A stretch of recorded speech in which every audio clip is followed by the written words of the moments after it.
우리는 예수님께서 2018년 전에 이 땅에 오신 성탄의 계절을 살고 있습니다. 성탄은 거룩한 탄생이라는 말인데 하나님이 독생자 예수님을 이 땅에 보내신 사건입니다. 하나님이신 예수님이 인간의 몸을 입고 오신 사건입니다. 하나님께서 왜 예수님을 이 땅에 보내셨을까? 지지난 주일에는 우리에게 영생을 주시기 위하여서, 우리에게 생명을 주시기 위하여서 예수님을 이 땅에 보내셨다고 살펴보았습니다.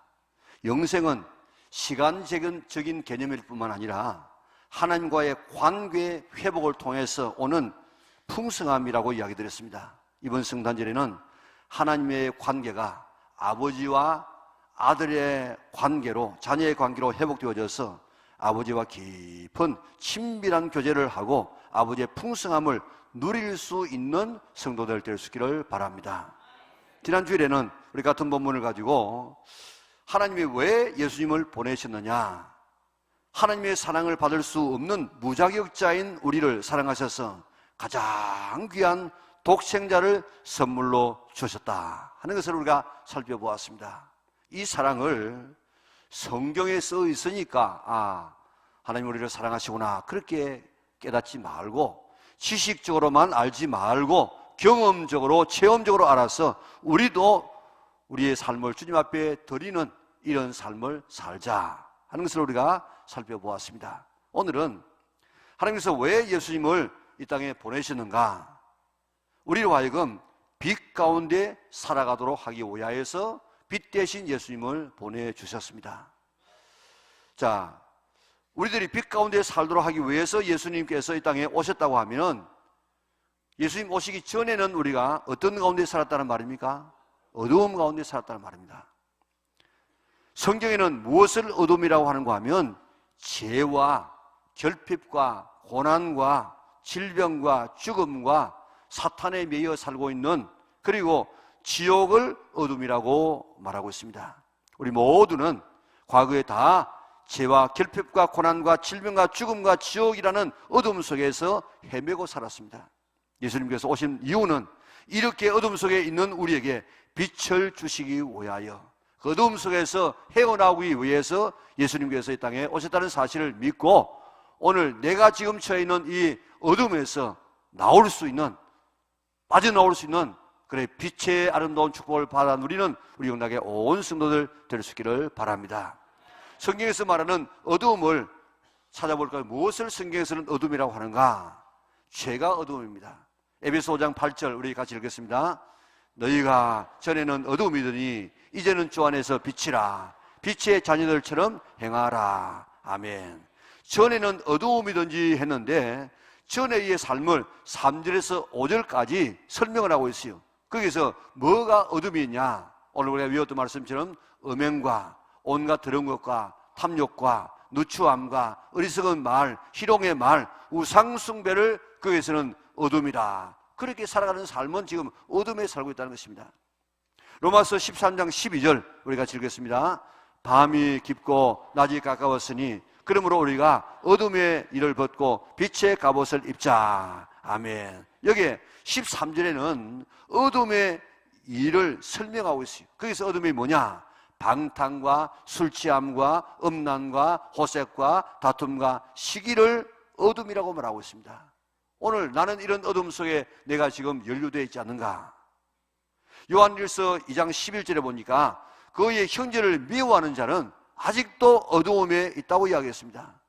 그래서 어둠에 행하며 갈 곳을 알지 못하나니 이는 그 어두움이 그의 눈을 멀게 하였다고 이야기했습니다. 자, 이와 같이 육신적으로 죄를 지으면 죄 가운데 있으면 어둠 가운데 있다는 것입니다. 이 어둠에서 벗어나 빛 가운데서 살 수 있는 우리 성도들 되시기를 바라는데, 오늘 그 일 하라고, 오늘 그 어둠 속에서 빠져나오도록 하기 위하여서 빛 대신 예수님께서 이 땅에 오셨다는 것입니다. 또 결핍과 질병이 어둠입니다. 전도서 5장 17절에 보면 같이 읽습니다. 일평생 어두운 데서 먹으며 많은 근심과 질병과 분노가 그에게 있느니라. 아멘. 어두운 데서 먹는다는 것이 무엇인가 하면 불을 밝힐 수 없는 떼서 먹는 이 가난을 설명하고 있습니다. 그리고 질병도 어두움입니다. 또 죽음이 어두움입니다. 여러 같이 읽어보겠습니다. 마태복음 4장 16절입니다. 흑암에 앉은 백성이 큰 빛을 보았고 사망의 땅과 그들의 앉은 자들에게 빛이 비치었도다. 아멘. 욥기서 10장에 보면은 내가 돌아오지 못할 땅, 곧 어둡고 죽음에 그늘진 땅으로 가기 전에 그리하옵소서. 여기에서 계속해서 성경은 죽음을 어둠이라 그렇게 표현하고 있습니다. 또 지옥이 어두운 것입니다. 우리 마태복음 25장 30절 읽어볼까요? 이 무익한 종을 바깥 어두운 데로 내쫓으라. 거기서 슬피 울며 이를 갈리라 하니라. 아멘.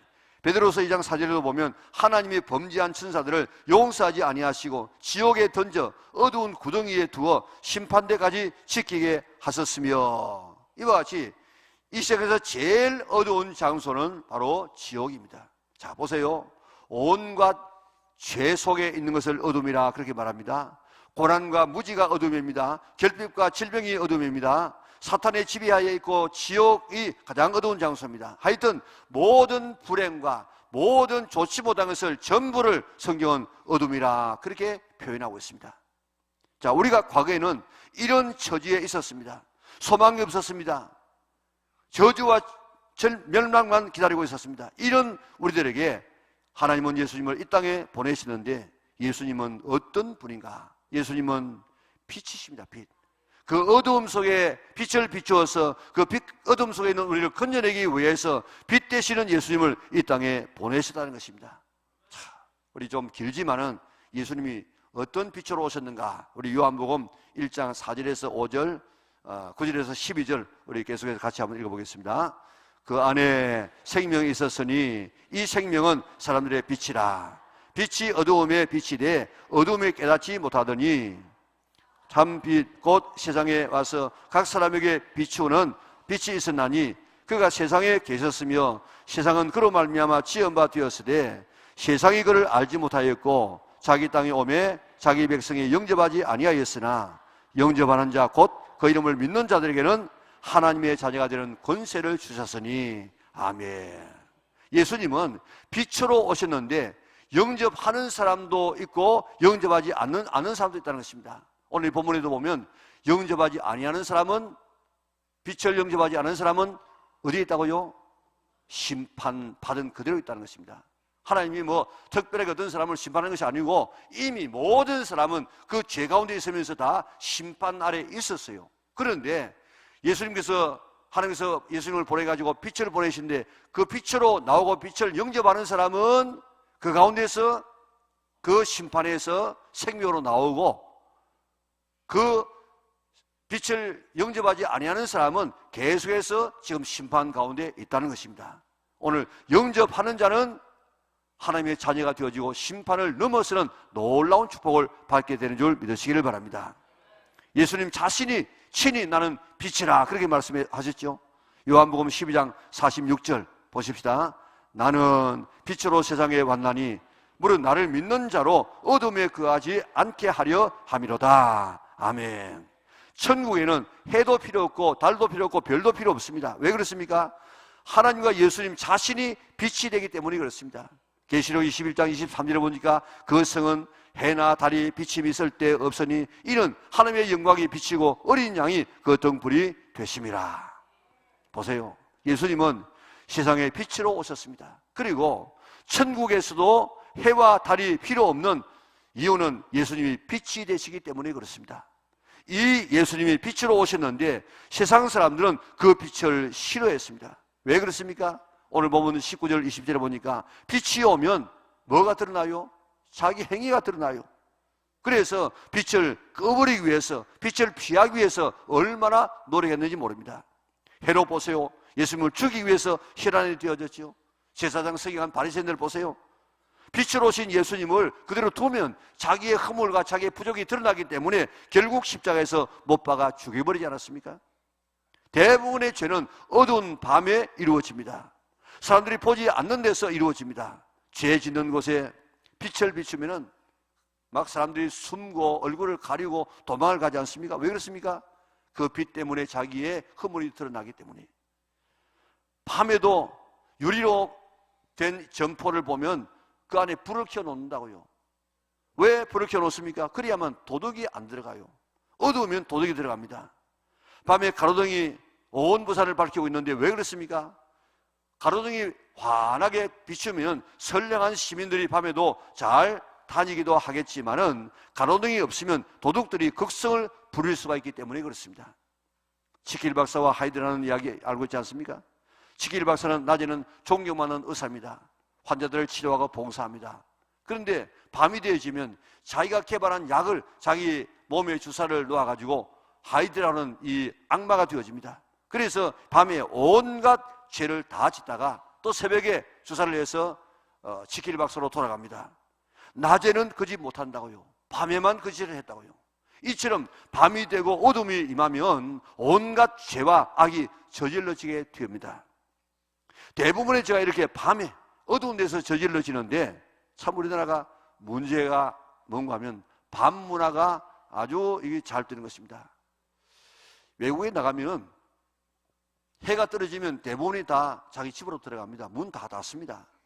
그런데 우리나라는 지금 해가 지고 난 다음에 새로운 이 하루가 시작되어져요. 그래서 온갖 죄를 다 짓고 1차, 2차, 3차 이렇게 하다가 죄 짓지 않습니까? 우리 성도들만이라도 이런 밤 문화에서 이 가정 문화로 이렇게 바뀌어지는 일에 힘써야 될 줄 믿습니다.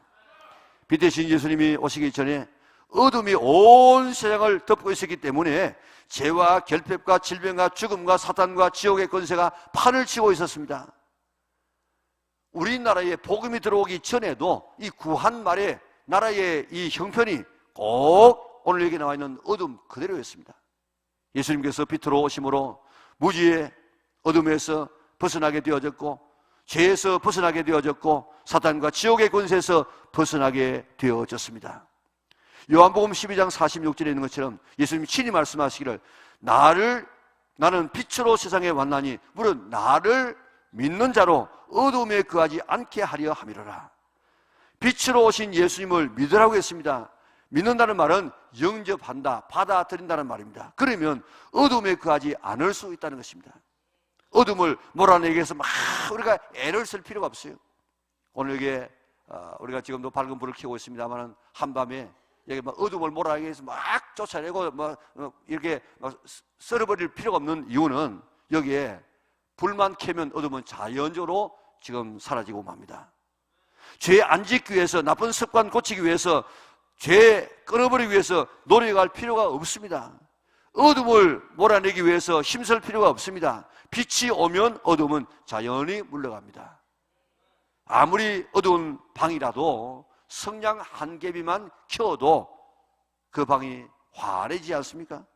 빛 대신 예수님을 영접하면 우리 속에는 어둠은 물러가게 되는 줄 믿으시기를 바랍니다. 나쁜 습관 끊고 교회에 나오려고 하지 마세요. 죄를 처리하고 난 다음에 교회에 나오려고 하지 마세요. 빛 대신 예수님을 영접하면, 마음속에 영접하면, 받아들이면 나쁜 습관도 다 끊어집니다. 끊지 못한 죄도 우리가 끊을 수가 있습니다. 괴롭히던 귀신의 괴롭힘도 끝날 수가 있습니다. 우울증도 떠날 수가 있습니다. 경제도 회복될 수가 있습니다. 질병도 치료될 수가 있습니다. 마음의 평화가 임하게 되는 줄 믿으시기를 바랍니다. 백문이 일답입니다. 100가지의 문제가 있어도 답은 하나입니다. 그 답이 누구십니까? 빛 대신 예수님이십니다.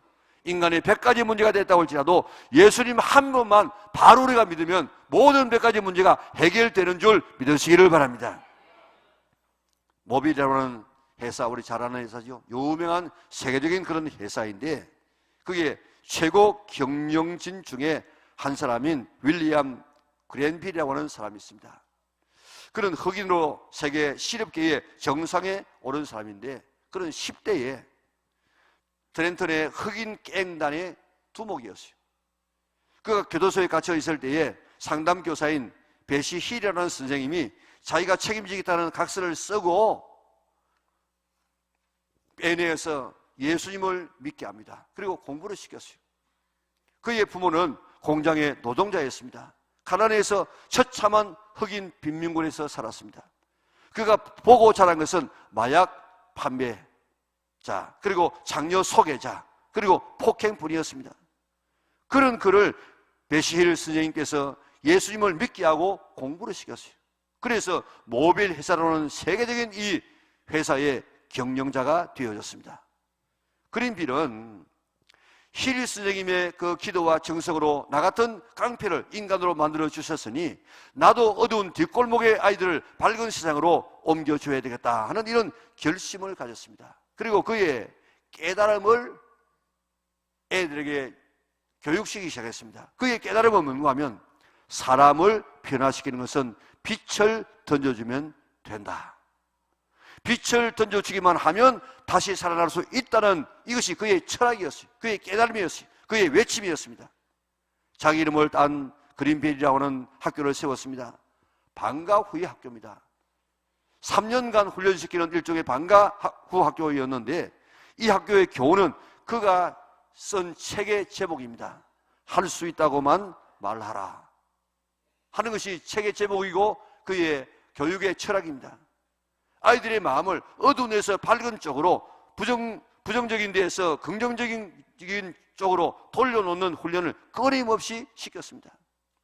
그린빌 학교 출신 100%가 대학에 다 지나가고 우수한 성적으로 학교 생활을 하고 미국의 유명한 회사들을 이 학교에 견학시켜서 밝은 세계를 보게 하고 원대한 꿈을 꾸게 하는 이런 일들을 이 학교가 하고 있다고요. 지금 그린빌 학교는 미국의 19개 도시에서 분교가 설립되었고 계속해서 지금 학교가 확장되어 나가고 있습니다.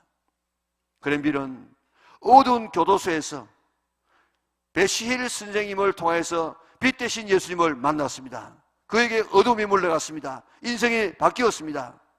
흑인으로 세계적인 기업의 경영인이 되었습니다. 그의 철학이 뭡니까? 빛을 던져주기만 하면 다시 살아날 수 있다. 그 빛이 무슨 빛입니까? 예수님이라는 빛입니다.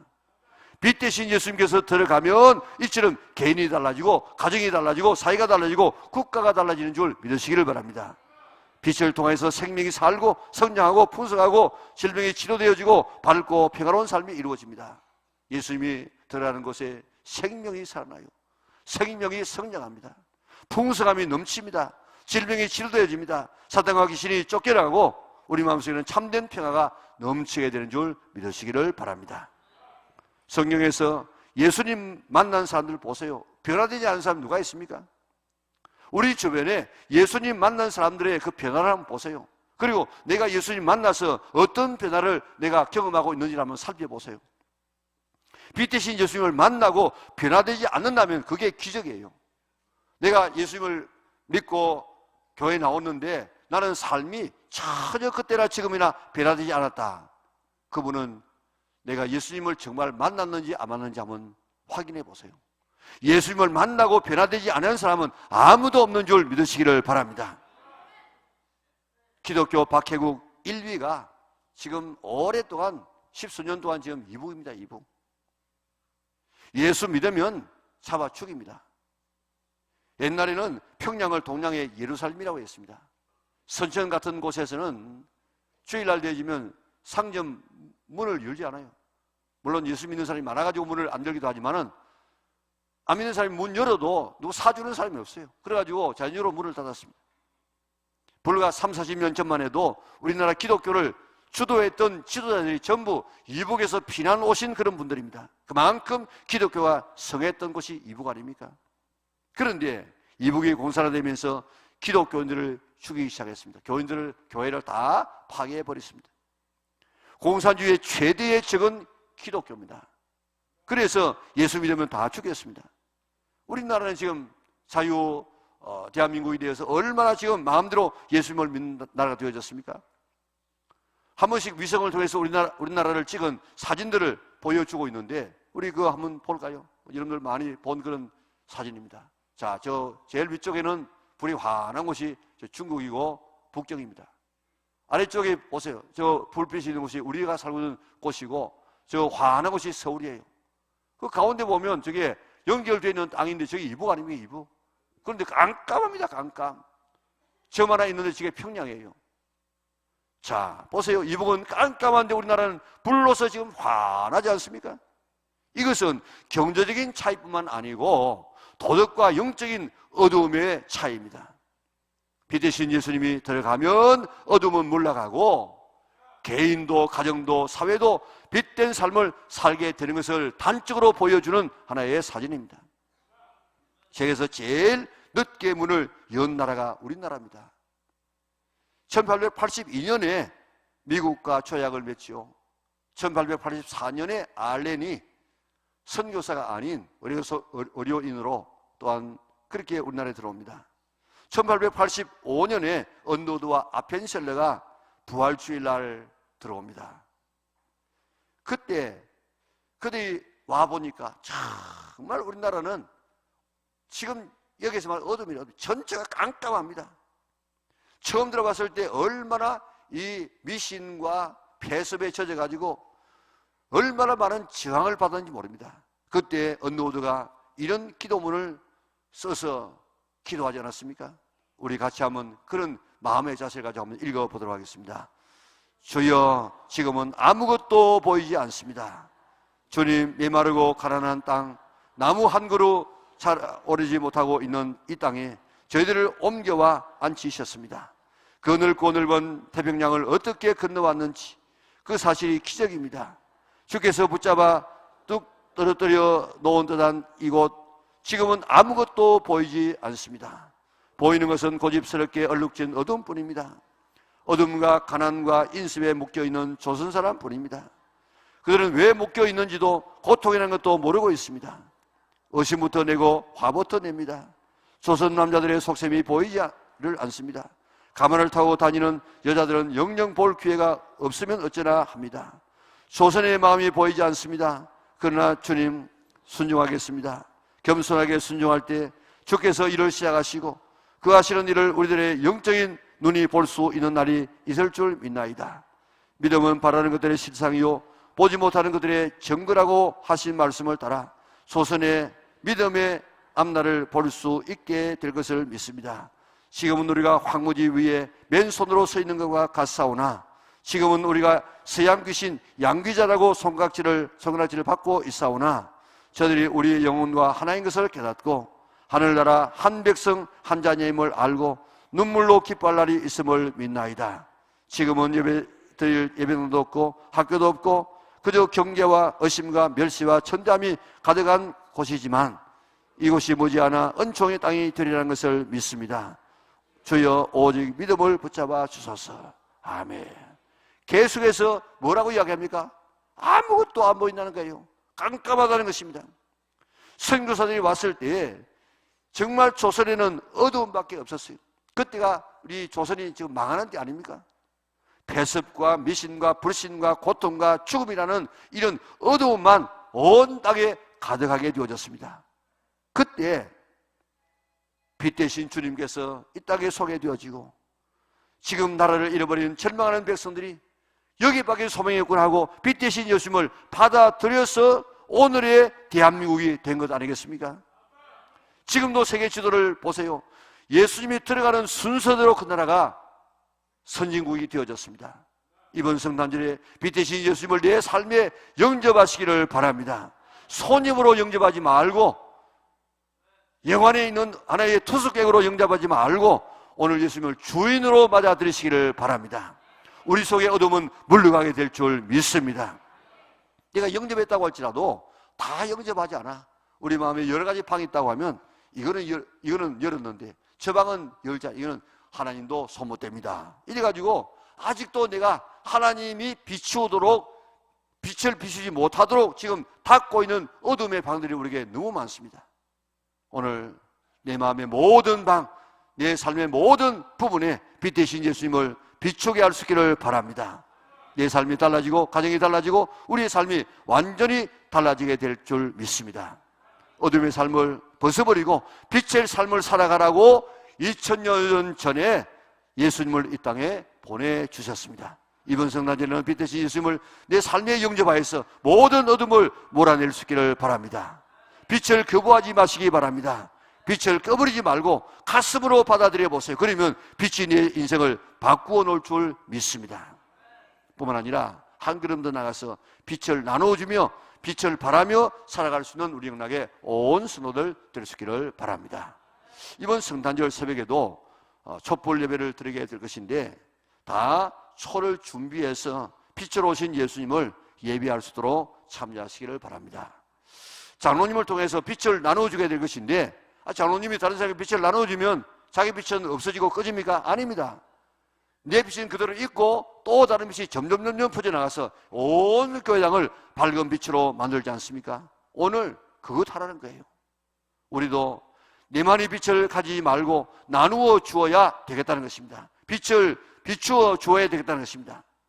마태복음 5장 13절에 보니까 너희는 세상의 빛이라. 이 빛을 사람에게 비치게 하여 너희 착한 행실을 보고 하나님 앞에 영광을 돌리라고 이야기했습니다. 에베소 5장 8절에 보니까 너희가 전에는 어두움이더니 이제는 주 안에서 빛이라. 빛의 자녀들처럼 행하라고 이야기했습니다.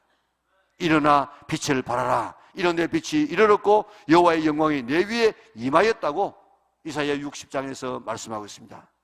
우리가 빛된 삶을 살 뿐만 아니라 빛을 나누어 주는 삶을 살 수 있기를 바랍니다. 미국의 정치가 있던 벤자민 플랭클린은 자기가 사는 이웃들에게 내가 무엇을 좀 봉사할까, 선한 일을 어떤 일을 하면 될까, 그렇게 기도하며 연구하다가 자기 집 앞에 작은 선반 하나를 걸었습니다. 그리고 그 선반 위에 아주 예쁘고 아름다운 등 하나를 올려놓고 밤이 되면 그 등에 불을 켰습니다. 처음에 동네 사람들이 참 이상하다. 등불은 집 안에 켜는 것이지 왜 집 밖에 켜는 것일까? 저 낭비하는 것 아닌가? 이렇게 생각했습니다. 그런데 시간이 지나가면서 깨닫게 되어졌어요. 집 바깥에 등불을 켜두니까 밤에 그 집 앞을 지나가는 사람이 넘어지질 않습니다. 또 멀리서도 지금 내가 가는 방향이 어디구나, 그 빛을 보고 알 수 있습니다. 그래서 자기들도 나도 저렇게 불을 밝혀서 내 집 앞을 지나가는 사람을 좀 승리해야겠다. 한 사람 두 사람씩 그렇게 하다가 보니까 나중에 온 동네가 다 집 앞에 불을 켜가지고 환하게 되어지고 밤에 걸어다녀도 다치는 사람이 없고 도둑도 사라지게 되어졌습니다. 이것이 바로 가로등의 시작입니다. 우리도 내 속에 빛 대신 예수님을 모셔서 내 삶이 변화될 뿐만 아니라 이 빛을 다른 사람에게 비춰줄 수 있기를 바랍니다. 이제부터 어떻게 하면 이 빛을 나누어 줄 것인가, 다른 사람에게 어떻게 비치도록 내가 섬길 것인가 한번 연구해 보세요. 그래서 우리 이번 성탄절에 내가 한 가지라도 어느 한 사람에게라도 빛을 비추어 주면 시장은 그만큼 밝아지게 될 줄 믿습니다. 이번 성탄절에 빛으로 오신 예수님을 내 삶에 모셔서 내 삶의 어두움, 내 가슴의 어두움, 내 건강의 어두움, 내 경제의 어두움, 내 가정의 어두움들을 다 물리칠 수 있기를 바랍니다. 그리고 빛 가운데서 살 뿐만 아니라 이 빛을, 생명의 빛을, 사랑의 빛을 다른 사람에게 비추어 주어서 다른 사람까지 복되게 할 수 있는 성도들이 될 수 있기를 바랍니다. 그렇게 살아가라고 주님께서 이 땅에 탄생하셨습니다. 아직도 내 삶 속에 남아있는 어둠이 뭡니까? 왜 나에게는 어둠이 다 물러가지 않는가? 다시 한번 깨닫고 빛 대신 예수님을 내 삶에 모셔서 우리 속에 있는 모든 어둠을 다 몰아내고 우리의 모든 삶의 빛 가운데 살아갈 수 있는, 그걸 갖다가 유대인들은 샬롬이라고, 샬롬. 그 샬롬의 아름다운 삶을 누리며 살아갈 수 있는 우리 영락의 온 성도들 될 수 있기를 주님의 이름으로 축원합니다. 우리 다 같이 일어나셔서 헌신의 찬송을 부르도록 하겠습니다.